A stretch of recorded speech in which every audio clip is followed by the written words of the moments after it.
Well, welcome back, everyone. I see people are continuously joining. We're super excited to now have the highlight of the e-conference, our public keynote, which is also live streamed on YouTube.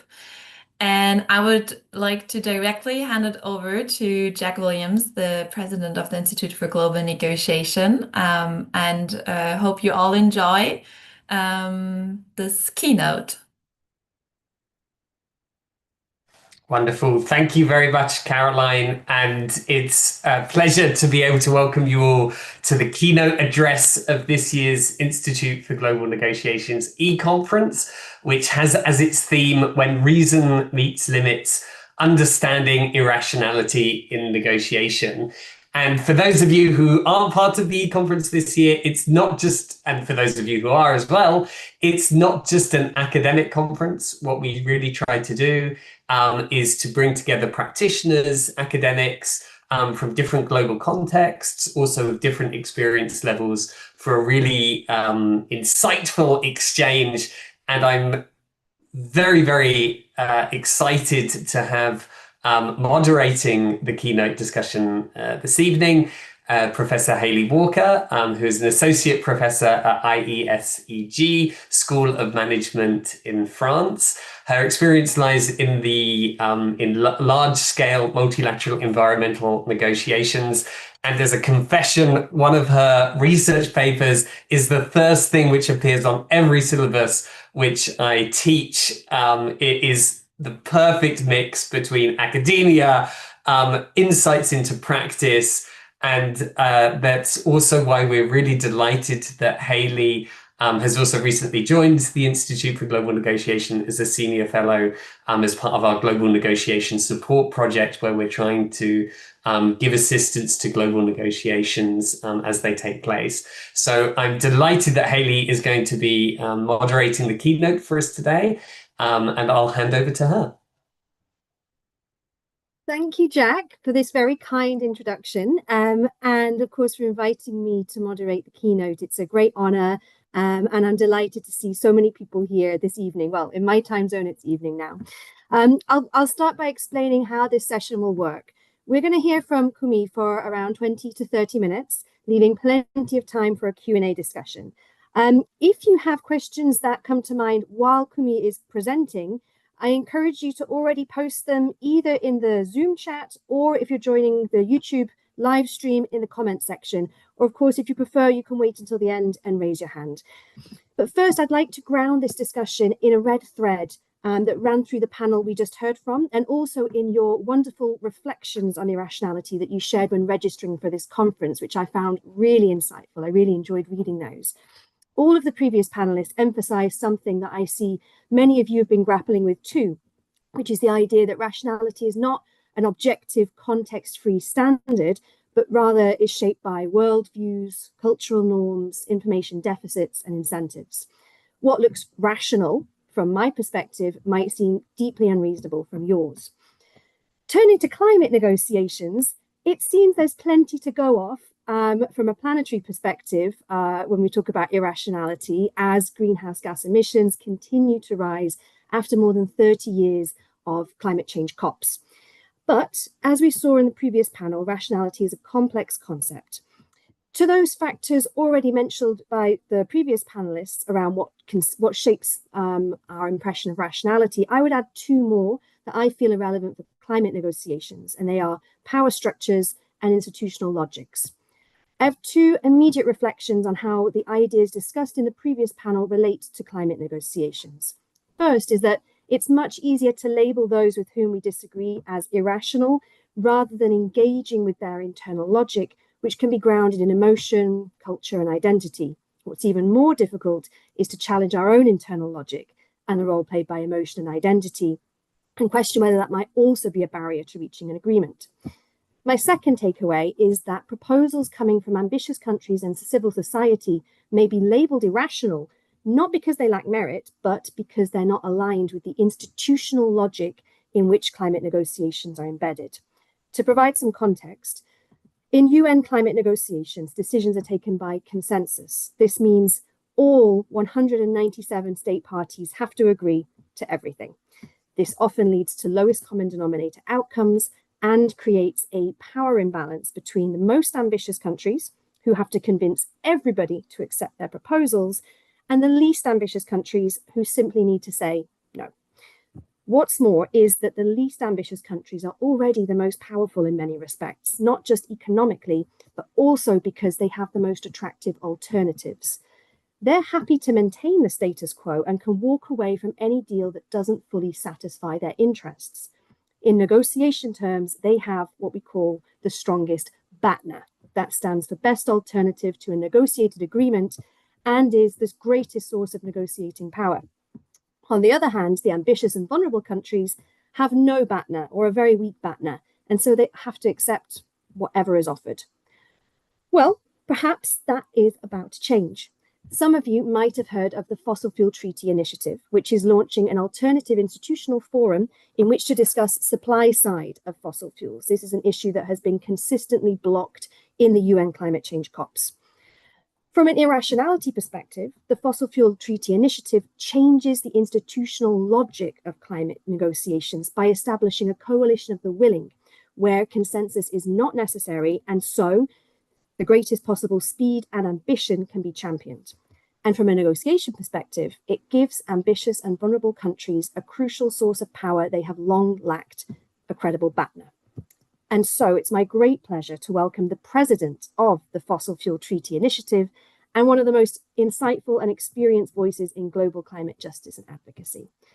Kumi Naidoo's work has always challenged conventional wisdom and power dynamics. Growing up in South Africa during the apartheid era, his advocacy bridges social and environmental justice with art, culture, and storytelling.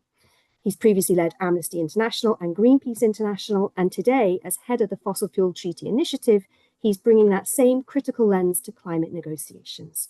I am delighted to give the floor to Kumi Naidoo. Thank you so much, Hayley, and greetings, everyone. If I can start on a bit of a naughty note, that very kind introduction could have been given slightly differently. You could have said, this guy has been around since the age of 15, which means he's been involved in activism for more than 4.5 decades and actually doesn't have that much to show for it. So, because I start that with, say, if we're talking about rationality and irrationality, a core of what we should be asking now is, are we also, as change agents, suffering from a bad case of cognitive dissonance? So firstly, let me just start by thanking IGN for having me for your annual conference. Today, I want us to think beyond the limits of reason about climate negotiations, irrationality, and how we meet this moment. So I would just like to say, though, that in the spirit of transparency, you probably can hear in my voice, I'm very nervous because I'm down with bronchitis, and that's one reason I'm nervous. But the other reason is that these days when I speak at gatherings, sometimes I have people come back to me with this reflection. At the end of it, somebody will put up their hands and say, Dr. Naidoo, have you heard of Martin Luther King? And I'll say, yes, he informed me and many other people in my country when we were fighting against apartheid. And then I will get asked, so what's his most famous speech called? And I say, somewhat gently, because I think it's a trick question, I say, I have a dream. And then usually the response is, yes, it was I have a dream. But when we hear you speak, it sounds as if you have a nightmare. The forests are disappearing, the oceans are rising, fascism is on the rise, and so on. So at the heart of why I share this story is because this captures the leadership challenge of the moment that we find ourselves in. And that is that we have to find the capability to speak truth to power on the one hand, not sanitize the truth, but don't do it in a way that immobilizes, depresses, and makes people think that actually there's no point in terms of getting involved and being part of the solution. So I have sat in negotiating rooms where the science was crystal clear, the data was irrefutable, the urgency was undeniable, and yet progress stalled. Not because we lacked information on or technocratic expertise, not because the science of climate change was unclear, but because something else was operating in the room: power, money, history, identity, fear, and denial. We have all the evidence. We have all the evidence we need to address the climate crisis. We face the problem that threatens our children's futures, that threatens the very survival of our species. We know the cause. 86% of the cause of climate change is our dependency on fossil fuels, oil, coal, and gas. And thankfully, we now have alternatives, but what we're lacking is political will. So at this moment, what we must be clear is that lots of people like myself erroneously over the years used to say, save the planet, save the environment, save the climate.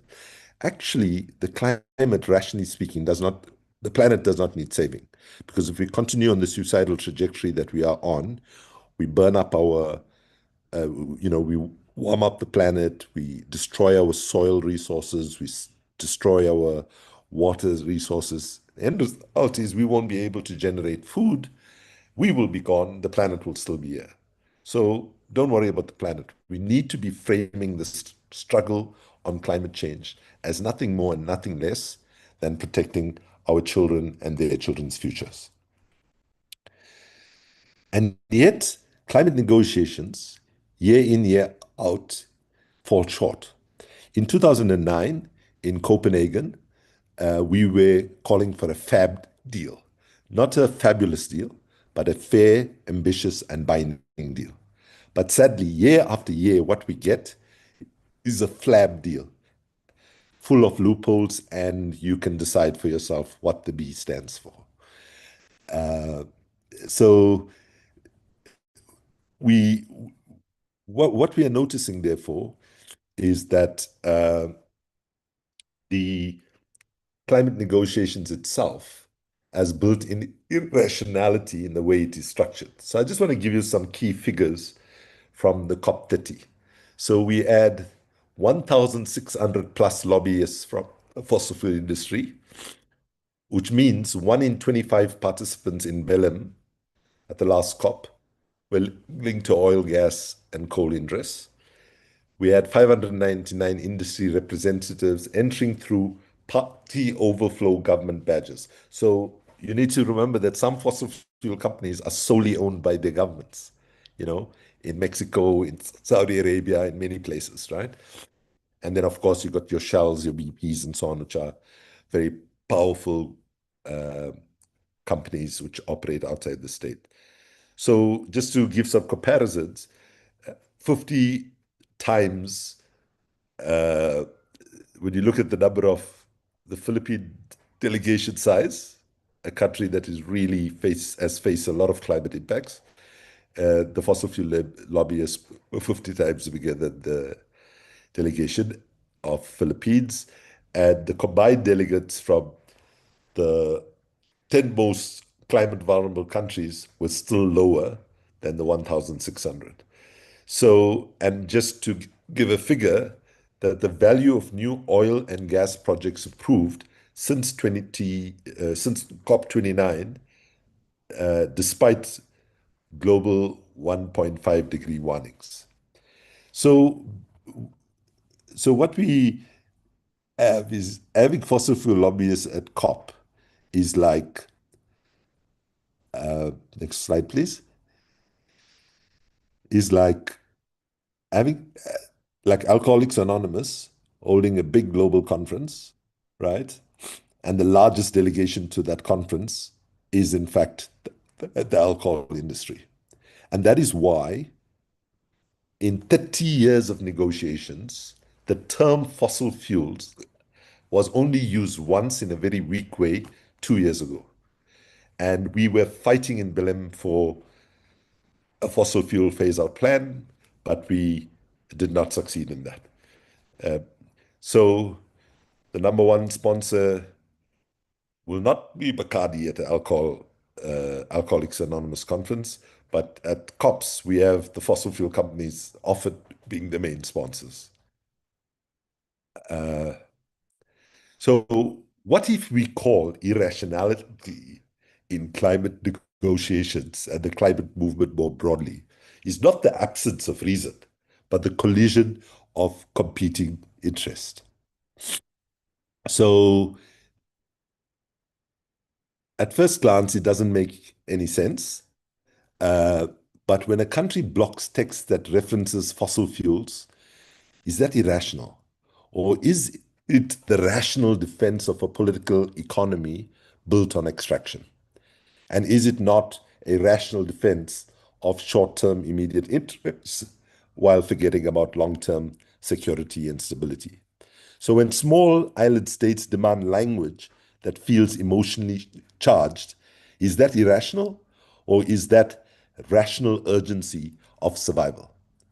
What we call irrationality in climate negotiations and the climate movement more broadly is not the absence of reason, but the collision of competing interests and logics.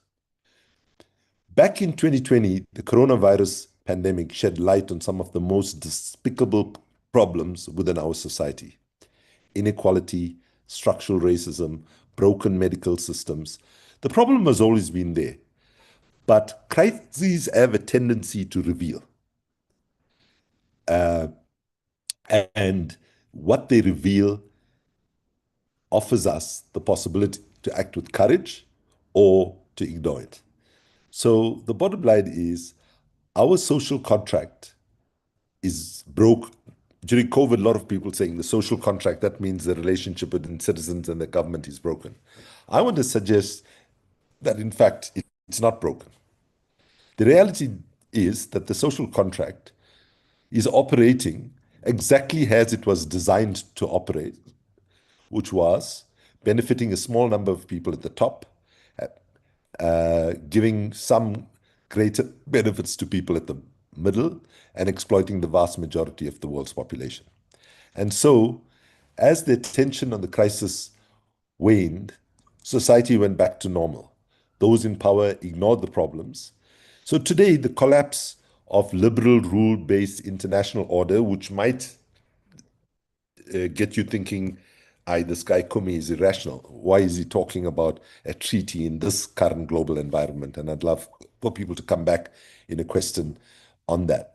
So some of you might remember the much quoted speech by Canadian Prime Minister at Davos, where he said, the moment that we're in is a rupture, not a transition. He went on to say, we understand that this rupture calls for more than adaptation. It calls for honesty about the world as it is. So how is the world? So I would love to do a quick quiz, and if people can put their answers in the chat. What percentage of the world's people lives in what we call the global south? Okay.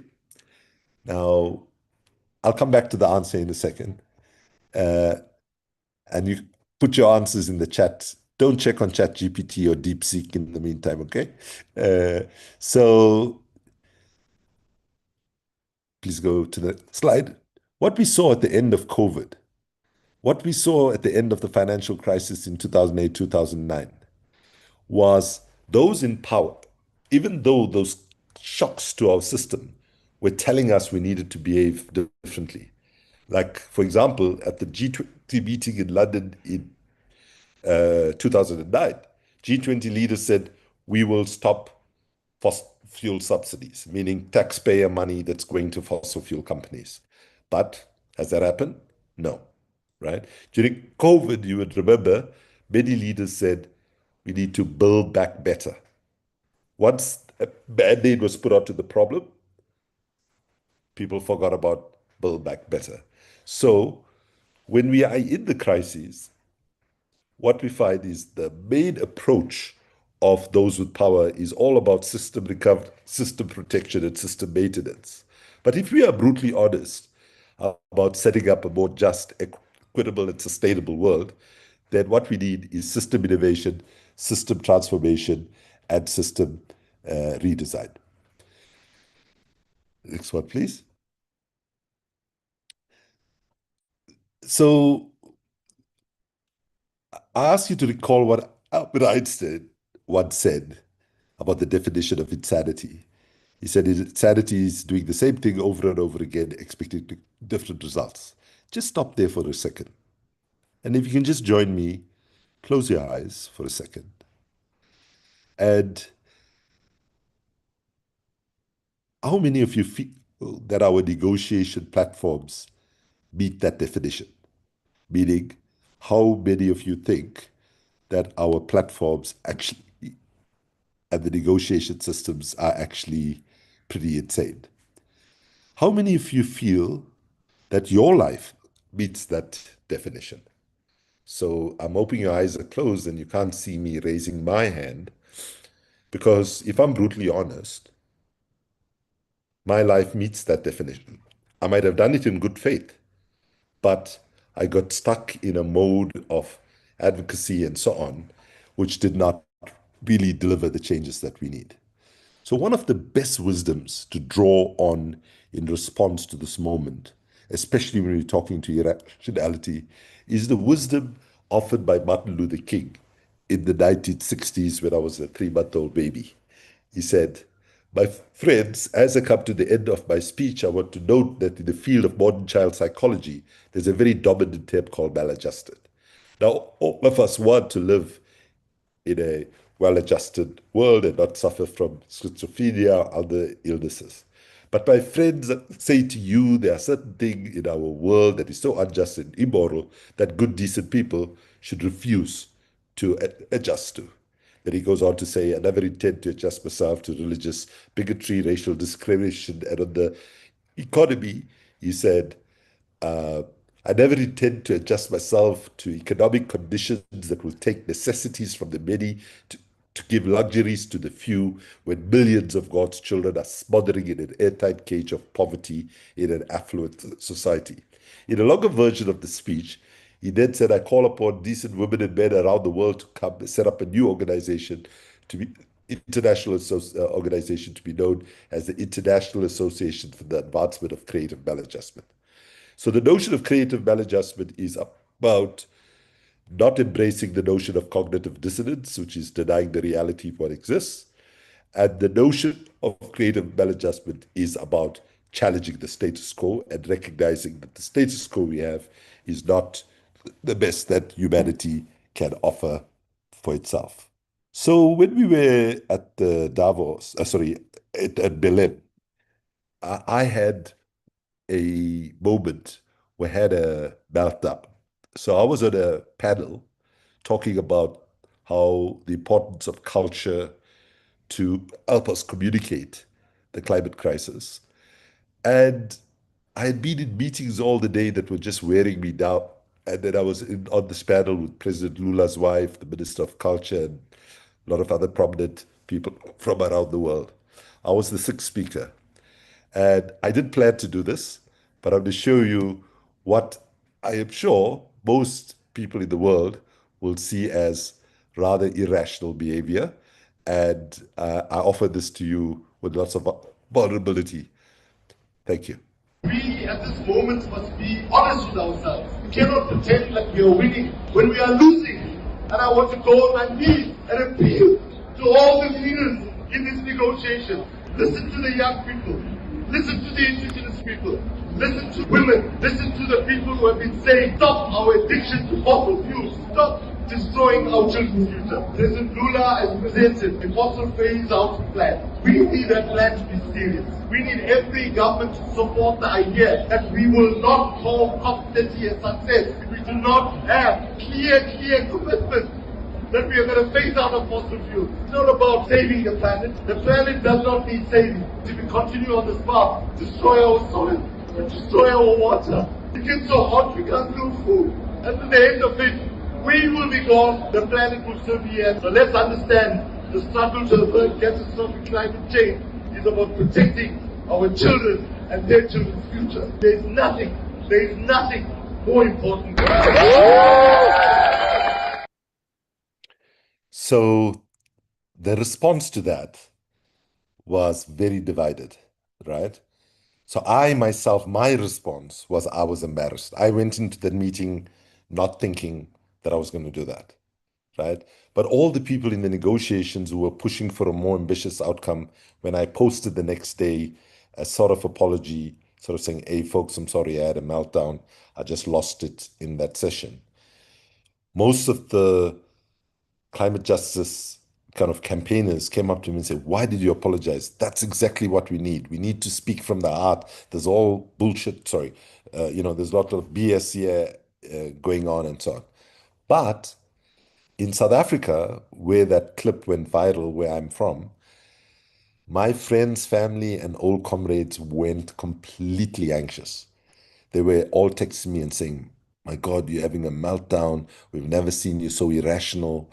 We never thought we'll see you do that at a big global conference, etc., etc.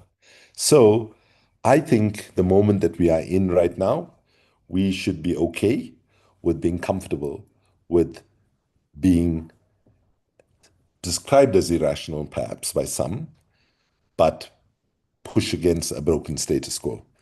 So I want to just ask you to think about a situation. Imagine one morning you wake up, you're a little bit late for work, you rush to the office or university or wherever you go for your livelihood. And then when you come back, you notice that the water is coming out of the bathroom in the passageway. So as you pass the kitchen, you pick up the mop, you proceed to the bathroom, you open the door, and you say, ooh, I've left the tap, but the stopper on and the tap was dripping and it's filled over the day and it's now flowing into the passage. What do? Do you start mopping the floor first or do you turn off the tap first? Of course, we turn off the tap first. And for 30 plus years, we have been refusing to turn off the tap. And so long as we're doing that, in my judgment, we are not being serious about addressing the real threat of climate change. So the response is coming now from very poor countries who are in the front line of climate change, from Pacific and Caribbean island states, including, by the way, 3 fossil fuel exporting countries. That's Colombia, Timor-Leste, and Pakistan. So the idea behind the treaty is to do what we did around nuclear, where we got a nuclear non-proliferation treaty. Of course, I don't want to suggest that nuclear or the example that I'll refer to later, landmines, is the same as fossil fuels that is just baked into our society in so many levels. But it is something that for sure we should be. So the first thing is non-proliferation. Just as the world agreed that we should not allow the unchecked spread of nuclear weapons, we must agree that there can be no new fossil fuel expansion, no new coal mines, gas fields, or oil fields. Secondly, we need a fair phase out, a planned, equitable wind down of its existing production, not chaotic collapse, not market-driven abandonment, but a science-aligned, justice-centered transition that recognizes historical responsibility.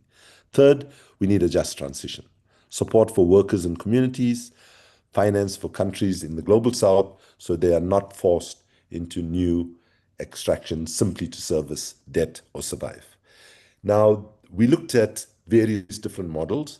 I'm going to draw your attention to the landmine treaty, because one question that many of you might have is, with what's going on in the United States and what's happening with multilateralism generally at this moment, this might be an idea that doesn't fit the time.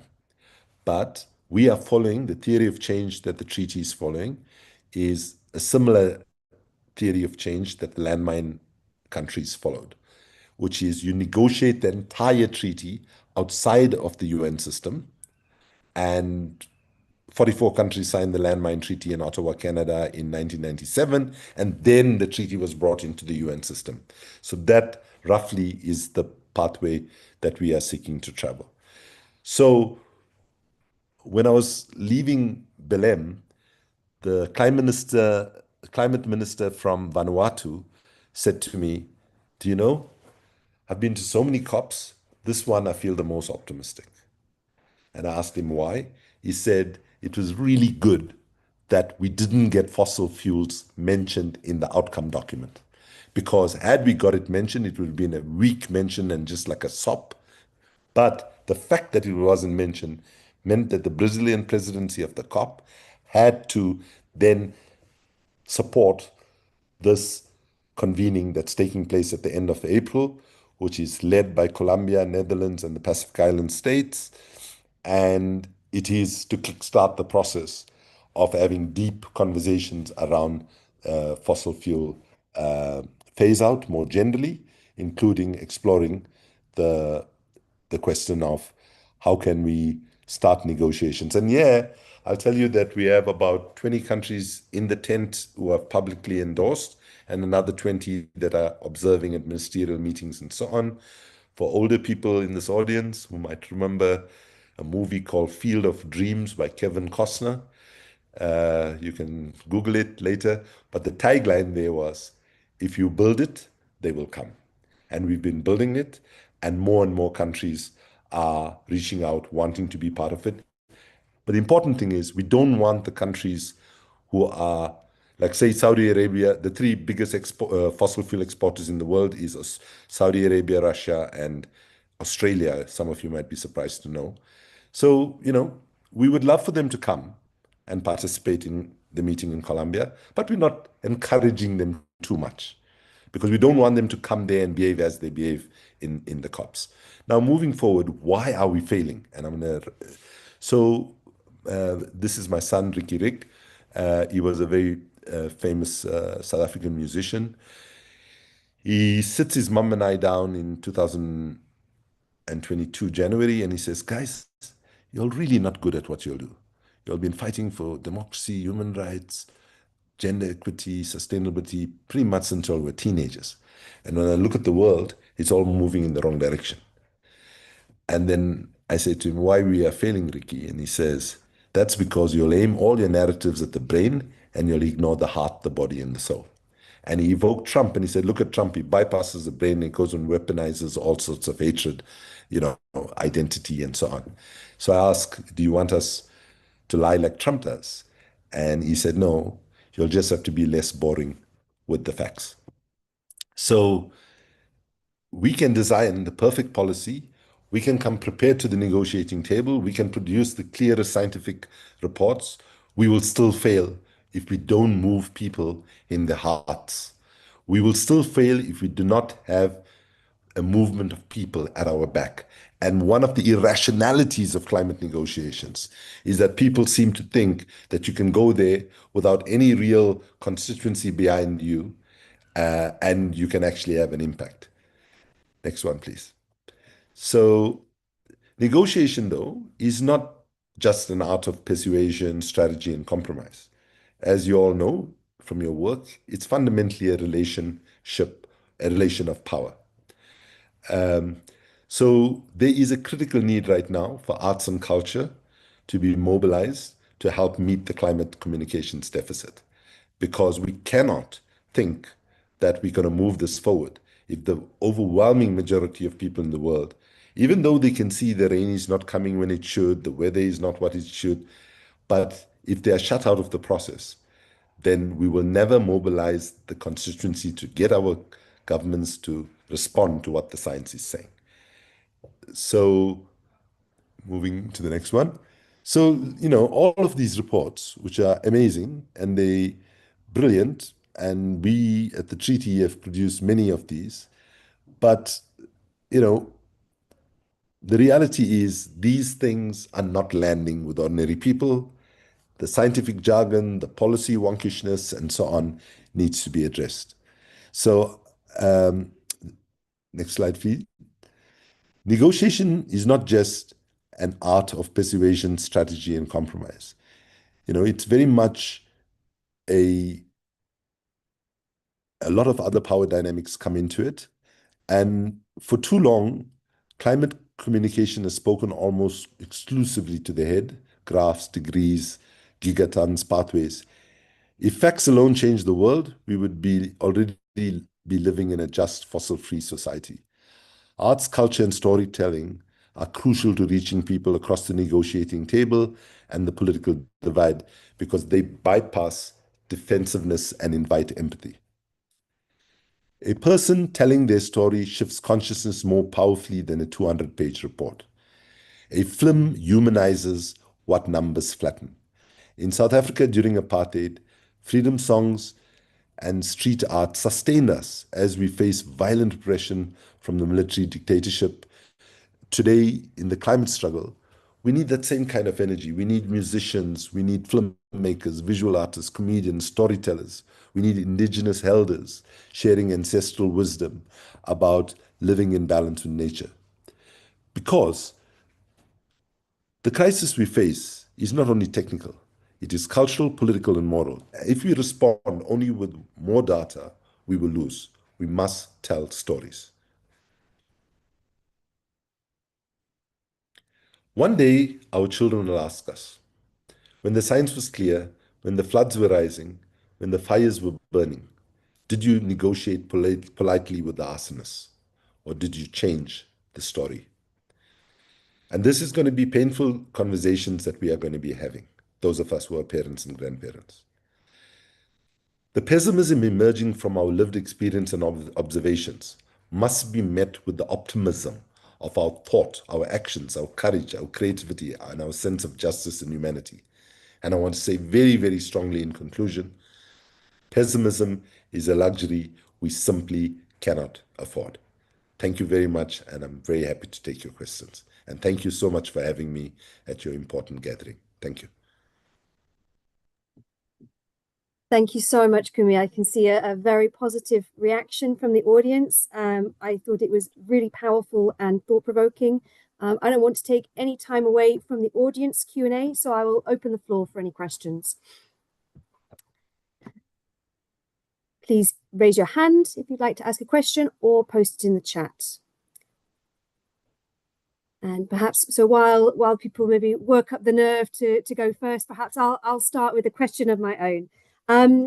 So also in the previous panel, we saw the idea of emotion as being the opposite to rationality. And this was another common theme running through participants' reflections on the concept of irrationality. In your experience, Kumi, when is emotion an obstacle to reaching agreement in the climate negotiations? And when can it actually unlock progress? Do you have any examples that you could share with us from your experience?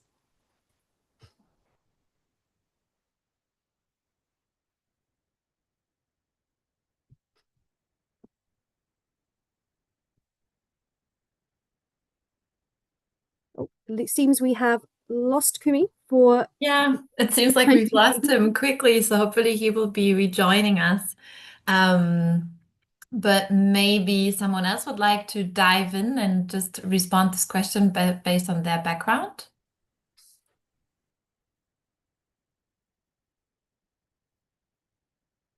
Or are there any immediate reactions, reflections to what Kumi said? We can perhaps start a discussion amongst us and prepare some questions for when he rejoins.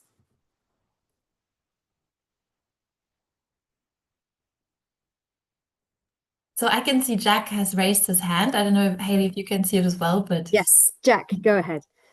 Yeah, it's something which was said, and I think in terms of that use of culture and use of art in order to be able to kind of change public opinion. And I know, Haley, you and I are from the UK, and there was a scandal which was going on there with former employees of the post office who'd been wrongly prosecuted.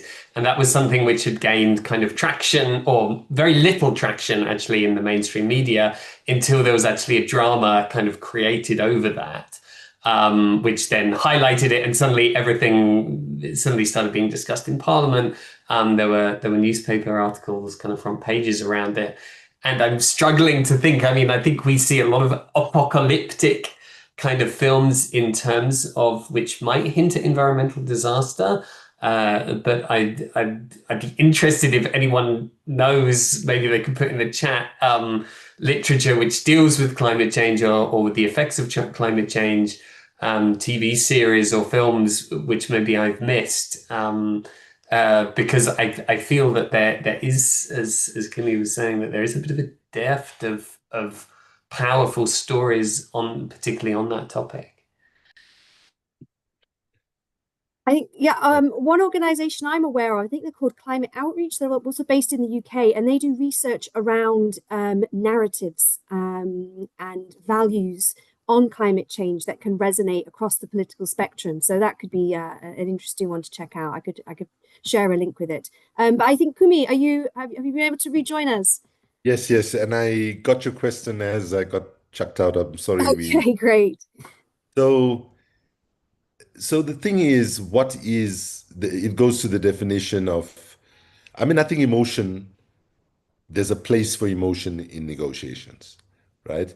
I think that when you are negotiating a fundamental restructuring of how we think about energy, how we think about, agriculture, how we think about transportation and so on, the scale of the change that you're talking about, you can't legislate it. Like in South Africa, we used to say in the transition from apartheid, you can't legislate against racism and prejudice. You can set systems that, enable positive things, but you can't legislate. So I think that if anything, there's too little emotion in the climate negotiations than too much of it.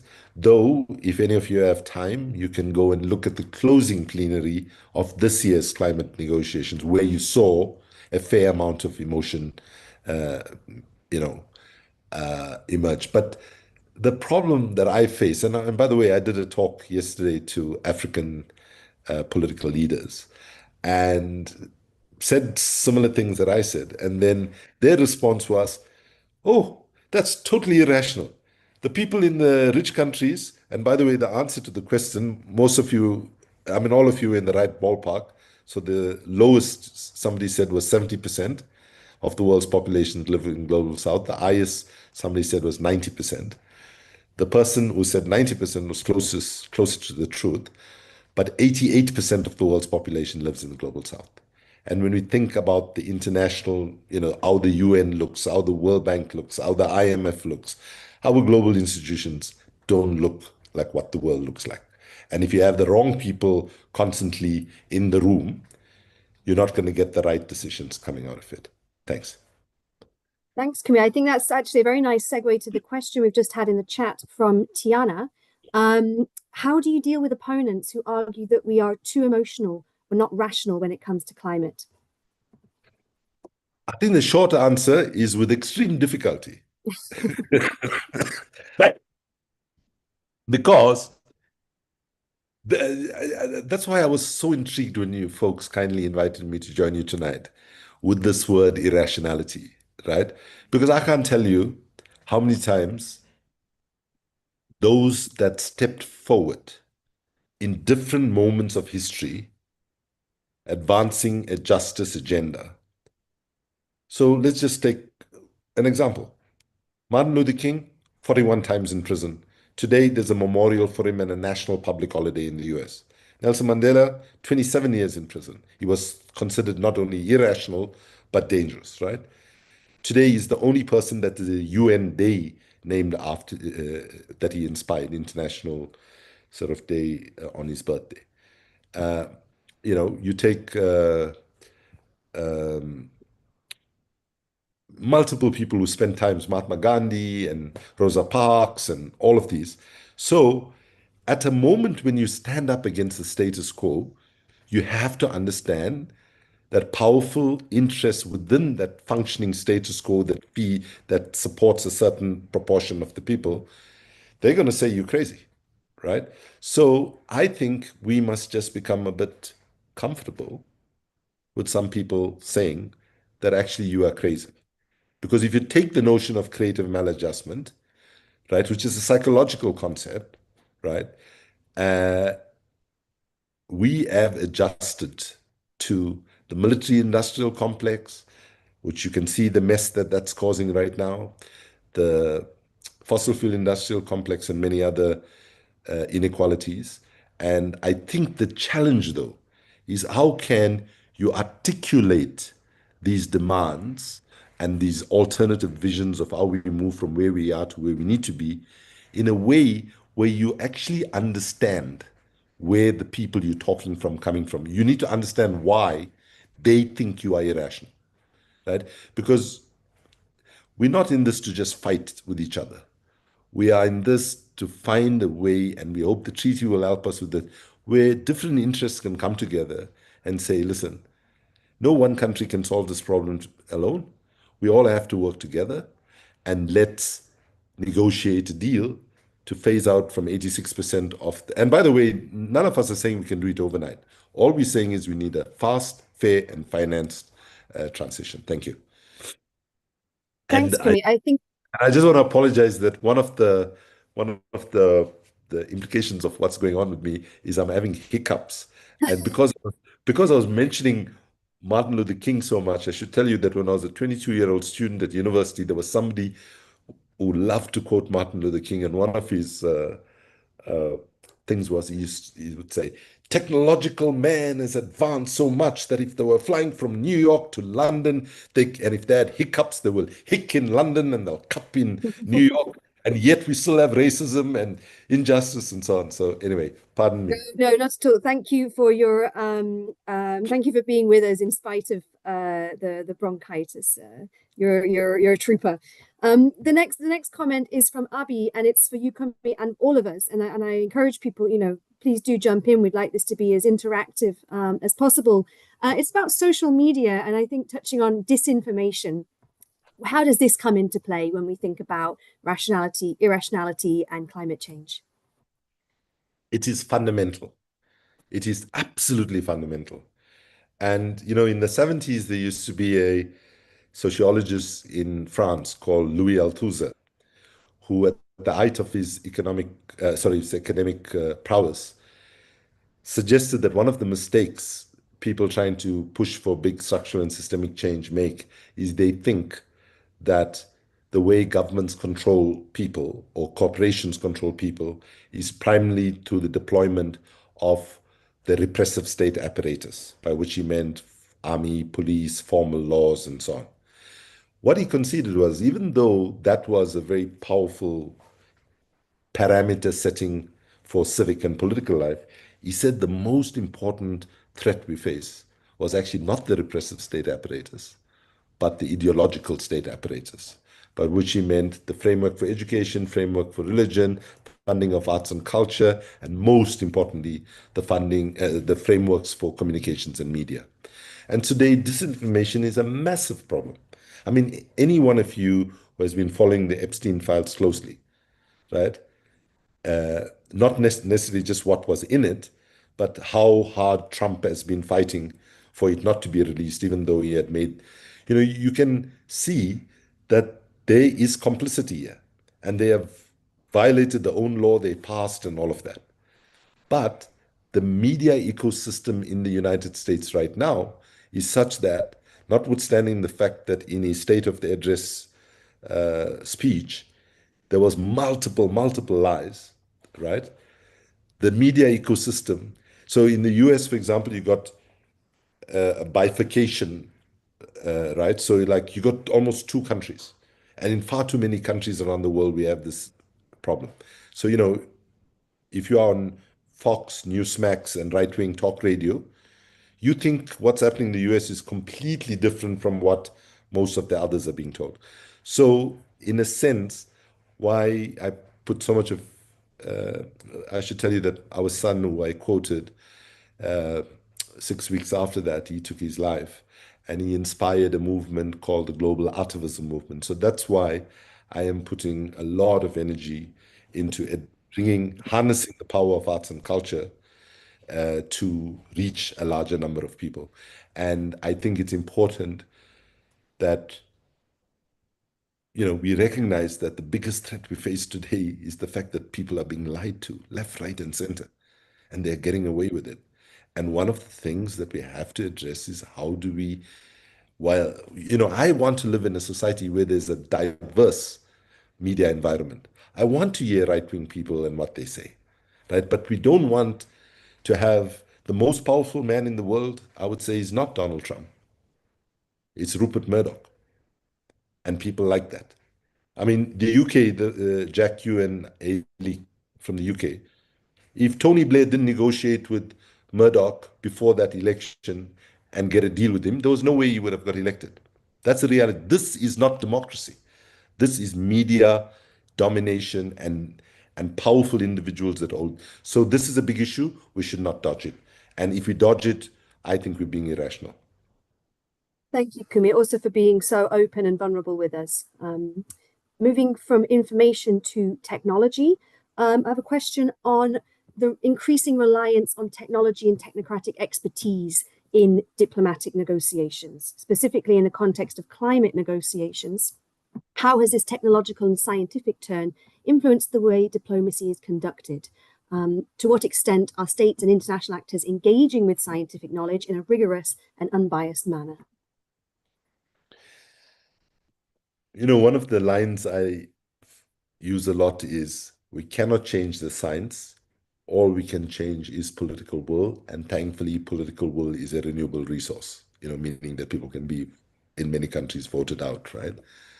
But one of the most troubling things, especially emerging from the United States, is the absolute attack on science and so on. But while we support the power of science to guide us, whether it was on COVID, whether it's on other illnesses and so on, we also must be realistic. Much as I love my scientist friends and colleagues, they're not necessarily the best communicators in the world, right? You know, if, because they've got data and they've done models and they've done, scenarios and so on. And so I think the fact that the conversations get so technical, so scientific, is a problem because it just excludes far too many people from the conversations. But having said that, science and scientific knowledge has to be at the center of everything that we do.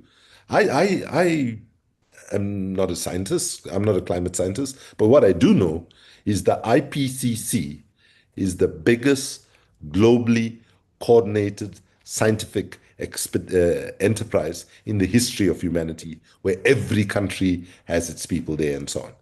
And so I'm humble to this question. I say, I will follow what the science is. Having said that, when you look at what the IPCC puts out every 5 years in its assessment reports, what they say 5 years later, and this has been going on for the last decades, what they say is generally less bad than what happens in the next 5 years.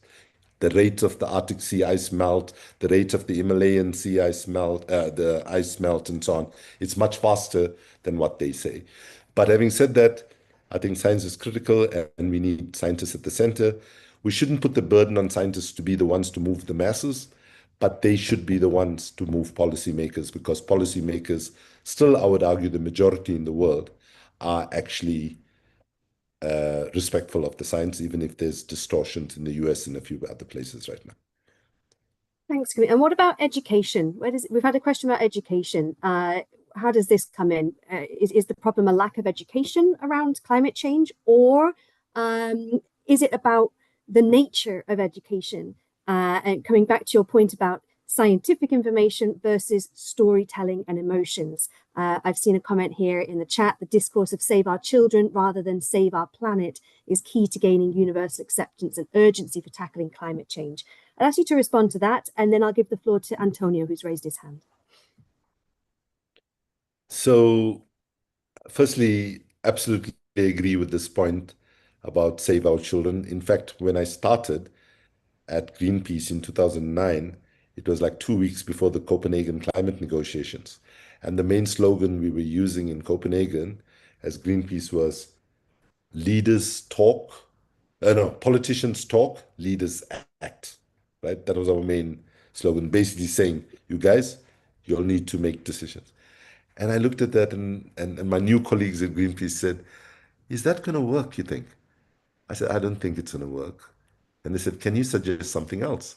And I said, why don't you project an image onto the Queen's Palace where the heads of state were going to have a dinner and simply say, don't betray our children and their children's futures, right? And I can say, at the risk of sounding immodest, that had much more impact than you know. So language and education, Haley, is central, right? And I think both are in play, right?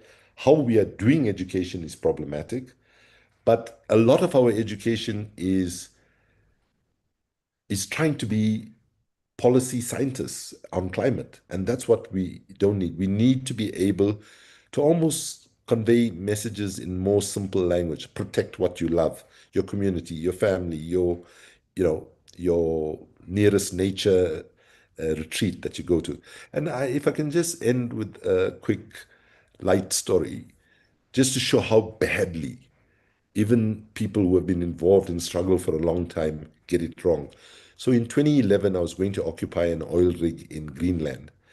And as I was going on this inflatable boat in the top part of the world, the my colleagues could see that I was nervous because, by the way, it's now an open secret.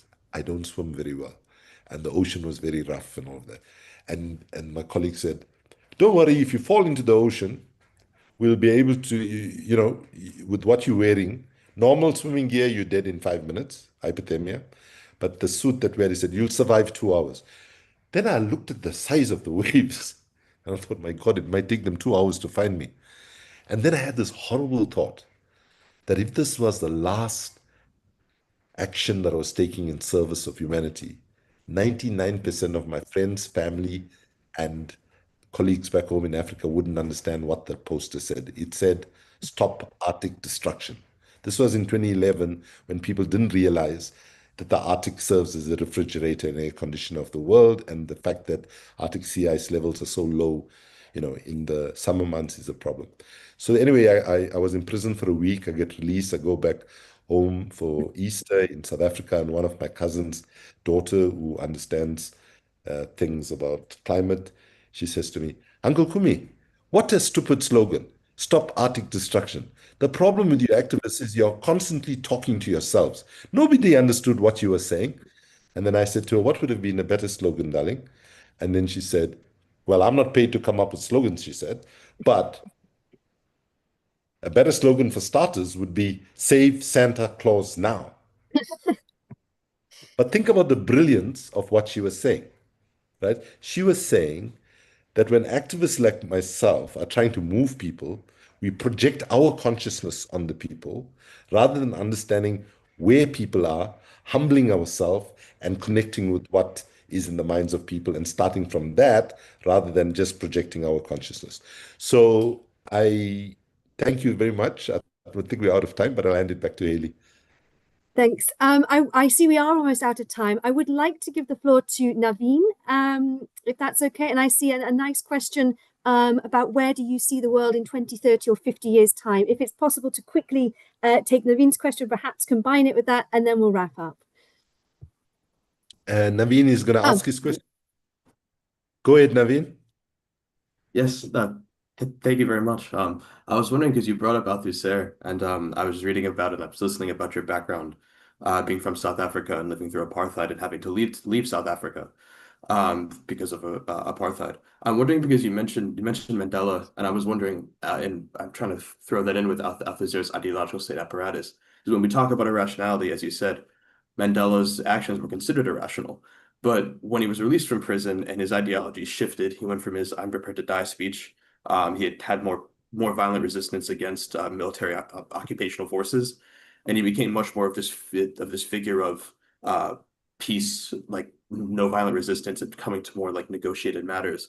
And that's the Mandela that's celebrated.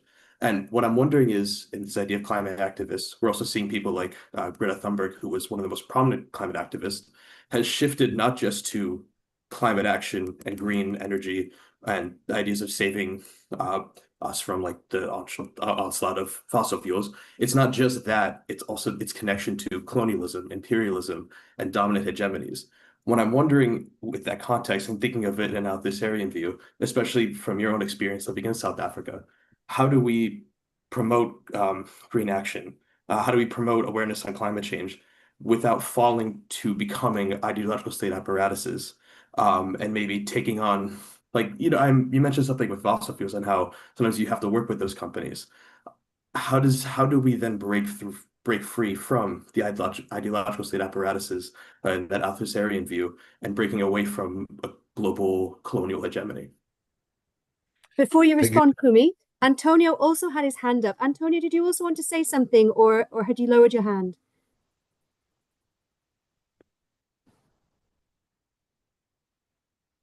I guess he's lowered his hand, so go ahead, Kumi. So thank you, Naveen.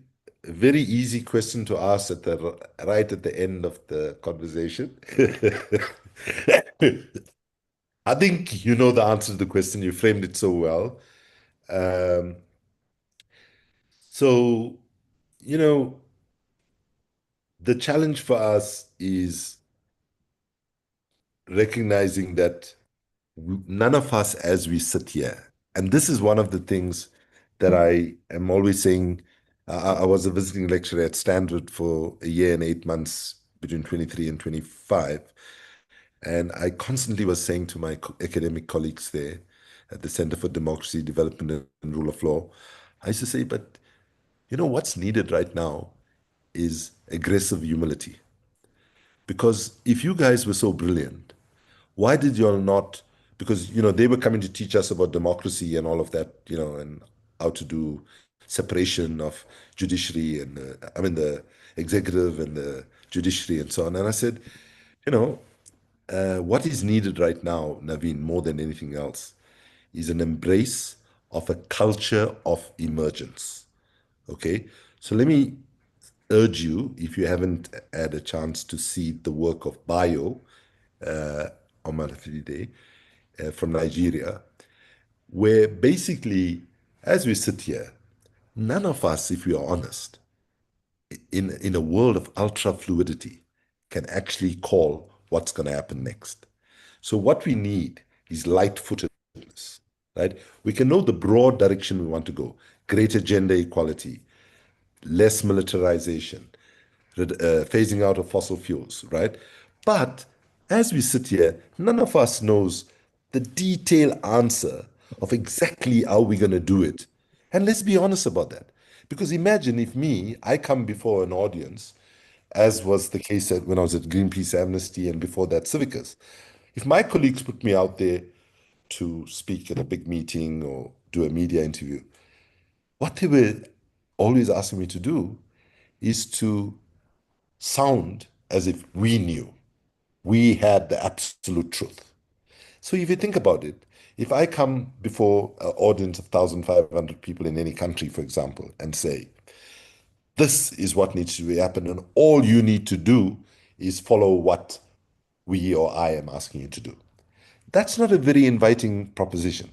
However, if you said, that's roughly the direction we need good people like you to come and join us and help co-create the solutions, is a very different approach. And that's what I think we need to do. And that links to the question about what the world would be. Did I get the name right?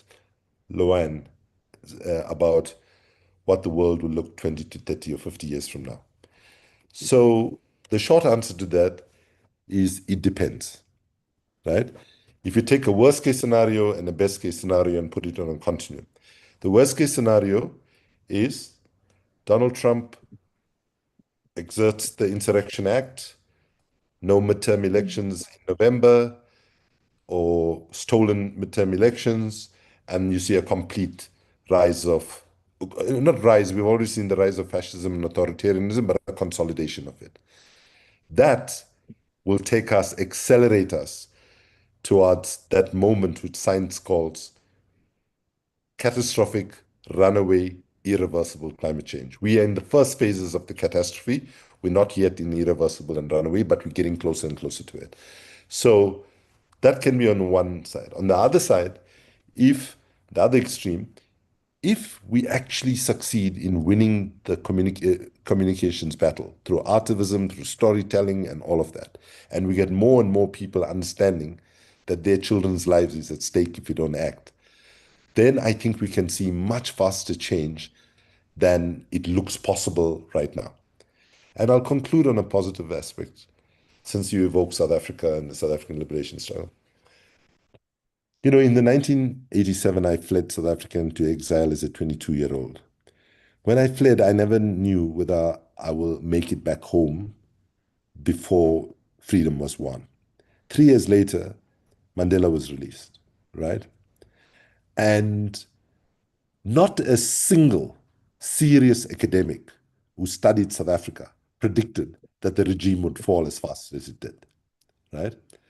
And I want to believe, to Loan, that hopefully, even though things might sound really dire at the moment, I urge you all to keep faith, keep hope, build networks of support around yourself. Don't try to manage this moment like a superhero, that you can deal with it on your own. I can tell you I will never be able to cope with what's going on in the world right now, because I'm getting calls about people being arrested and LGBTIQ people in the US suffering horribly and all of that. And you got to know that those with power and those who want to be extractive and want to breed a new form of colonialism, they want people like you and I to reach a point where we think, hey, nothing we can do can change it. And I end by saying that the struggle for justice is a marathon and not a sprint.